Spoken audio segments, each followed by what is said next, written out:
Lai produktu uzražot, jāsāk ar ko? Jāsāk ar rasēju. Šeit var redzēt, kā top jauns produkts. Tad, kad produkts ir uzzīmēts datorā, salikts smuki loksnē, nākamā darbība ir griešana, lokšņu griešana. Patreiz mēs griežam kūpinātavām durvis. Esam atnākuši pie otra lazergriešanas iekārtas, kas griež grilus. Uzņēmumā mums ir vairākas griešanas iekārtas, jo uzņēmums ir liels, apjoms ir liels un ar vienu netiekam galā. Gadā mēs pārstrādājam 600 tonnas metālu. Šeit ir cauruļu griešanas iekārta. Pie šīs iekārtas mēs griežam griliem kājas ar visiem taurumiem.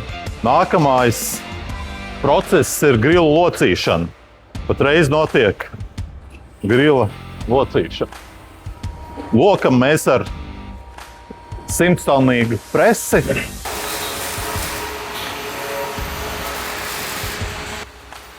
šī ir mūsu jaunākā darbiniece, metinātāja. Grilu guru. Tik ātri kā Gundars neviens nevāc pametināt grilus.